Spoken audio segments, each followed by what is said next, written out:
It's our monthly visit to Staying Safe with the Racine County Traffic Safety Commission here at WRJA. And our guest, Deputy Jerome Hipper. He is for the Racine County Sheriff's Office for Water Patrol. And Tom Knitter is here as well. He puts us all together for us every month. Welcome, Deputy. Welcome. Thank you. Now, I got to ask you first, is this one of those jobs, especially during the summer? Right now it's a little cool. But in July and August, when it's hot outside, the people say, oh, yeah, who do you have to kiss up to get the Water Patrol? Pretty much. Yeah, I hear that a lot. I just get to cruise around Lake Michigan all summer long. It's a rough job. Is that what you do all that? Just cruise around? Cruise around and then just make sure everybody's following the safety rules and they're staying safe. A couple of lemonades out there, sandwich. Maybe put a fishing line in just in case. Yeah, we haven't got authorization for that yet, but we keep trying. Okay, it's a serious job because people do get in trouble. I saw the news yesterday. This guy was windsailing, and he hit a whale. The whale just came up out of the water. Boom, knocked him right out, and he was in the water. Whale wasn't hurt. He wasn't hurt. He said it was an odd thing, but wow. He was just gliding on, and the whale came up, and he ran right into him. You never know what's going to come out of the water or what's going to happen. Yeah, we don't have whales in Lake Michigan yet, so we don't know. So tell us about the job, water safety. What do you do? And it kicks in what, tomorrow you said? We're going to be launching our boats either today or tomorrow. So we'll have the boats in the water. And then basically it's just going around making sure everybody's staying safe. We check boats to make sure that they're up on their safety codes and that they're following the rules. We also keep an eye on North Beach and the swim area there. Make sure the boats are staying out of it and trying to keep the swimmers in it because it's the safest area to swim in. And we did have some trouble in North Beach in the past several years. I remember if you go to North Beach, right at the end where the pier is, I remember somebody drowned there. Yeah, we've had several people drown there off North Pier, and that's due to a lot of the conditions and the wave patterns there. I never got involved in a rip current. And in my mind, I can't imagine not being able to move in a rip current. I grew up on the beach. I grew up on the Atlantic Ocean. I was there every day during the summer. I never got into that kind of situation, though. Well, you can move in a rip current. The problem is a rip current is moving away from shore, and it's moving at a high velocity. So you're not going to be able to fight it and get back to shore. You actually have to swim sideways so that you get out of the current, or you're just going to exhaust yourself and not move anywhere or even move further out if the current's strong enough. I hear stories about it all the time. I just was never involved in it, so I can't imagine it. Let's talk about boating. The boats are going in the water. Your boats are going in tomorrow. Are people boating yet? Actually, there's already a couple boats in the marina, so there are boats that have been going out. Okay. You got to watch what you're doing when you have a boat. I've been on about 3 boats in my lifetime. I told you I'm not a big water person, but I love it when I go out, as long as somebody else is, taking care of all the boating. How do you prepare yourself for getting out this season? Obviously, you have to have a license, right? Yes, if you're under a certain age, you have to have a license through DNR to operate a boat. And if you're doing anything commercial, you have to have captain's license. But basically, it's making sure your boat's in good shape. It's maintained and has all the safety equipment, fire extinguishers, flares. PFDs are big. We actually want people to wear the PFDs on the boat, not just have them with, because if you fall off the boat and the PFD's in it, it doesn't do you any good. PFD, personal flotation device. Correct. See, I learned that. You know how I learned it?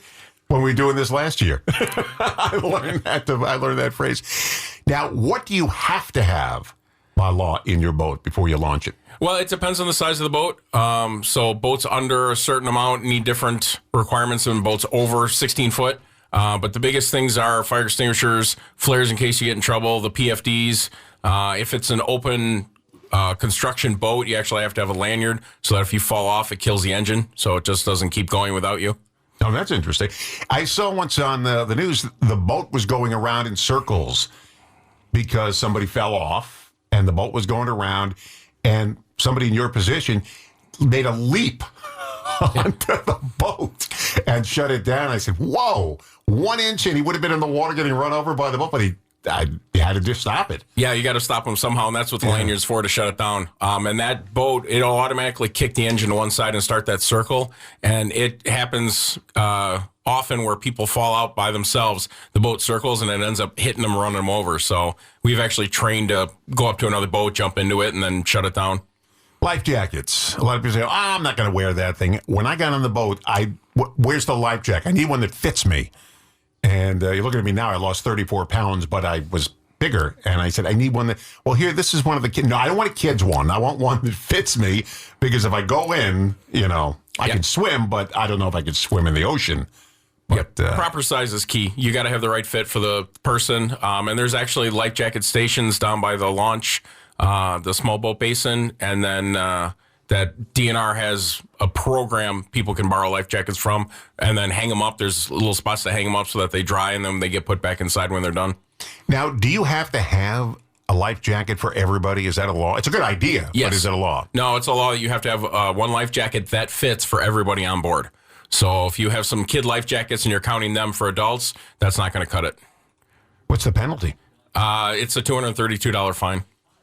Cheaper to get them. It's a lot cheaper to get them. Now, here's another big thing, drinking. A lot of people party on these boats, and even if you think you can handle your alcohol out in the heat, it even makes it worse when you're drinking. Yeah, it can affect you more even though your alcohol content's the same, but your judgment's going to be less because your body reacts differently when you're out in the heat and out in the sun.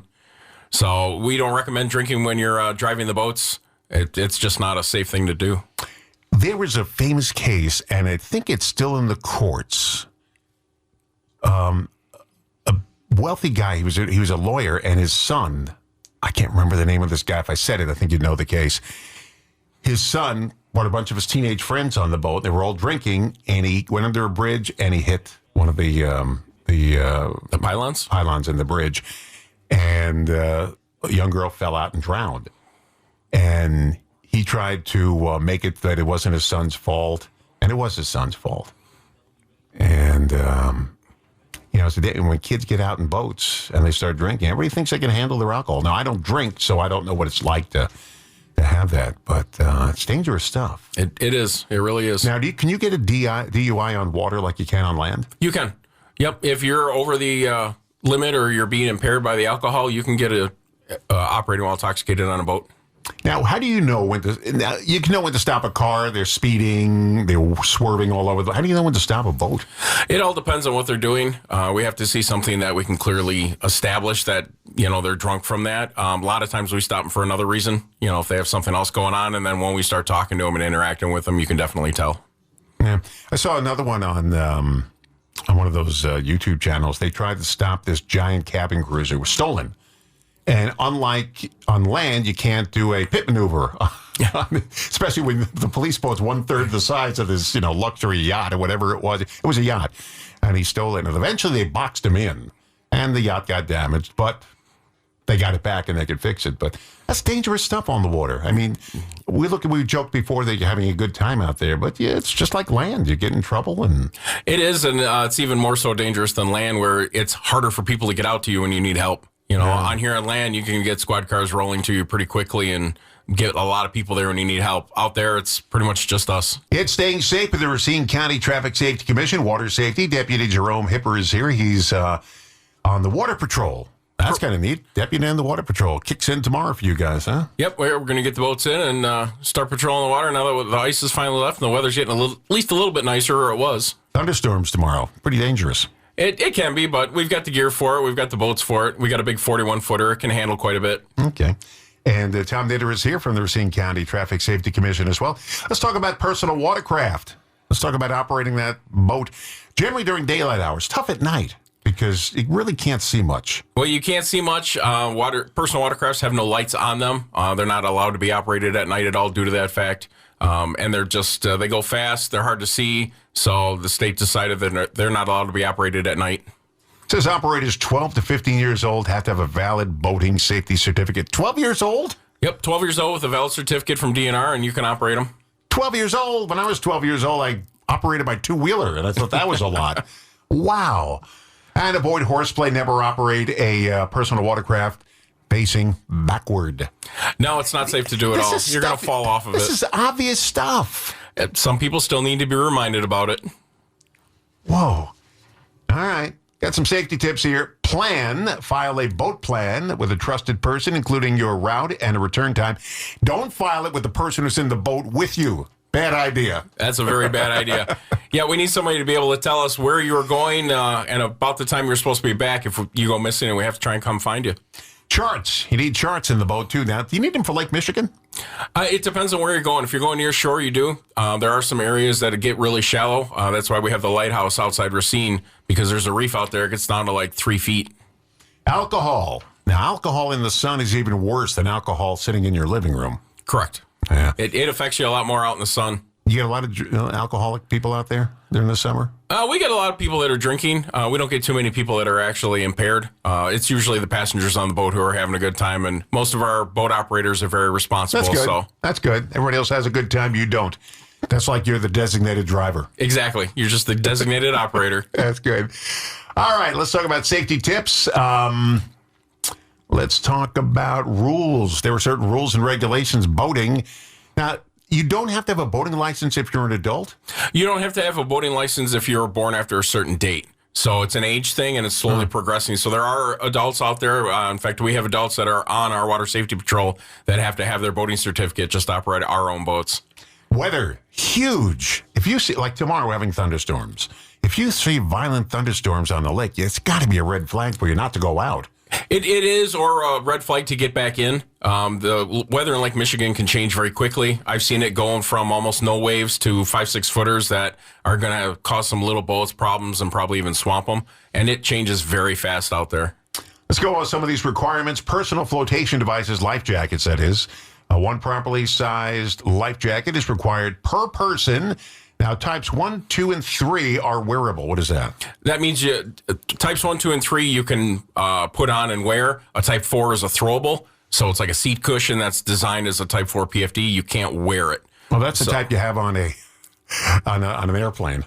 It'd be similar to something on an airplane, not quite the same, but very close. And those are required on bigger boats as well, have a throwable in case somebody falls in. And then there's even a type 5, which is a specific operational use, and those have to be worn to be counted. You can't just be in the boat with you. One comedian said when he heard over the PA system on the plane, your seat cushion will serve as a personal flotation device. He said, no, we going down, that seat cushion is serving as my toilet. He's right. All right, what's a type V? That must be worn considered legal. That's the type 5. They use the Roman numeral. Type 5. Okay, that's good. So you have to know these things. Fire extinguishers. You'd think that would be obvious because boats can overheat. Engines can catch fire. And there's gasoline and oil moving around in there. You also have the battery compartments. So, yeah, fire extinguisher is a definite must. And make sure that it's operational and that the little dial on it is in the green and not the red because they do go bad over time. They have expiration dates and they have to be current. I don't want to sound too... I don't know what the word I'm looking for is, too paranoid, but we have a whole bunch of fire extinguishers at home. Got them like all over the place, little fire extinguishers. I'm ready. Some of them are powder ones. Yep. And those work just fine. You can use those on the boat as well. We got them in all rooms in the house. And my wife says, well, what do you have so many? I'm ready. You just never know. I'm not going to burn. One thing I would suggest with that, Don, is at least once a year, turn the fire extinguisher over, pound on it a little bit. Got one right back at you. Make sure because the powder can compress and it can. Okay. Yeah. So these are little ones though, but we're keeping it same thing. Yeah. So we got one right there. We have people come in and check it from the fire extinguisher company comes in. All right, navigation lights. These are important. These are the running lights on boats. Correct. Yeah. Yep. You've got green and red ones so that other boats, when they see you, know which way you're going and which way they need to go to avoid you. And then white ones as well, just for visibility. What is a bilge ventilation system? What is that? So a bilge is a compartment in the boat that's enclosed. It's usually like where the engines and stuff are if you don't have outboards. The ventilation system is basically a fan that takes those gases that are building up in there and pushes them outside the boat so that it doesn't blow up. What's a visual distress signal? That's the flares. Flares are visual distress signals. So they do. Yeah, so they have some that are very similar to road flares, but they're made out of special materials so you can hold them in your hand. And then they have the aerial ones that you can just shoot into the air when you're in distress. How far away can you see those? It depends on which flare it is. The ones that go into the air, the smaller ones are visible for like a mile or two. And they have some really high powerful ones that have like parachutes on them that they're visible quite a ways. Last 2 minutes here. Let's talk about North Beach. You're making some improvements out there, huh? Yep. Yeah. So we've put in some life rings off of North Pier by North Beach. So if anybody falls in, they can be thrown a life ring and pulled back in. There's also a sign out there that indicates if it's safe to go in the water or not, if you should be swimming in the water. Because it's hard to tell sometimes by looking at it which way the currents are going, the wind is going. So they're trying to keep everybody safe there. Biggest thing they can do if they're going to go out swimming is swim in the swim area. It's specifically moved away from North Pier so that the currents that developed aren't going through the swim area. And there's lifeguards there in case you get in trouble. And we're not talking about the New Year's Day stuff like my wife used to do, jump into the lake when it's like 10 degrees outside. Yeah, the polar plunge. I said, "What are you doing this? You know, no good's going to come out of it, okay? You're either going to get a cold, sick, or fall in the water and freeze, one of the other." But they had lifeguards all around watching people. So much so for that triathlon they used to do. Yeah, we had a lot of lifeguards. We even had dive team members out for that, just in case people got in trouble. Now, they once told me how they know if someone got lost in the water. They count the number of bicycles. And if there's one bicycle left over, somebody didn't get out of the water. And that's clever. Yeah, that is how they did it. Now they're tracking them a little bit better and numbers, and they can even use devices. All right, so what did I miss today? Anything? Did I get them all in? No, I think you got everything covered. The biggest thing is if you're going to go on Lake Michigan and swim, learn how to swim and swim in the swim area. It'll keep you the safest. You know how much I went into Lake Michigan once up to my ankles, and it was nice. It was cool. It cooled my feet down. I used to walk my dog on the one of the ends where you're allowed to walk dogs, and I put my feet in the water, and the dog was trying to get away from the water. But I grew up, it's funny because I grew up in the ocean. I was out in the ocean every single day, and now I don't like the water. I don't know why. And this is calmer than what I used to do. I mean, there were heavy waves. One time I'm in the water. I was like 8, 9 years old. My mother wasn't watching me as usual. And I was looking for them, and a wave took me and turned me upside down over and over and over. And I was sucking in the water. And then the wave went out, and not one person, it was busy. Not one person helped me. I guess they just thought I was having fun. And I'm like, maybe that's why I don't go to the water anymore. That could very well be it. That's what we're trying to avoid. Now, you were going to tell us we have something else coming up, something new, huh? Yeah, a couple new topics. This is Tom Knitter, by the way. Yes, good morning, and thanks for having us on this morning. A couple of new topics that we're going to be introducing in the next few months. So we're going to try to come up with a poster that deals with rail crossing or grade crossings with railroads and railroad safety. There's a number of people that take a lot of chances when they try to beat the train. And I'll tell you something. I grew up a block from the Long Island Railroad. And I can't tell you how many people got killed. 2 friends of mine killed on crossing the tracks, and many other cars hit. Now they're elevated because my mother and a bunch of hundreds of other mothers took their kids and everything, formed a human chain link around the busiest highway. Nobody in till we meet with the railroad people. The cops are there trying to break them up. What do you do with these mothers? You can't be billy clubbing them. You can't be tear gassing mothers with their children. So they were smart. They brought the kids. And they met with the Long Island Railroad officials, and today the railroad track is raised, thanks to those mothers, because they got a commitment from them. The news crews were there. That was their job. They said, we lost too many people dying. And so they raised the tracks to this day. Thank you. Deputy Jerome Hipper from the Racine County Sheriff's Office. He's on the Water Patrol, kicking in tomorrow. Correct. Got your lemonade, you got your sandwiches. And it's a little too cold yet to be kicking back out there, and but we'll get there. And Tom Knitter from the Racine County Traffic Safety Commission, thank you for coming in. Thanks for arranging these things, by the way. you're very welcome. And we'll Thanks see you for next having month us again. on. All right, very first good. Wednesday of the month. Very good. And we'll do that. Water safety.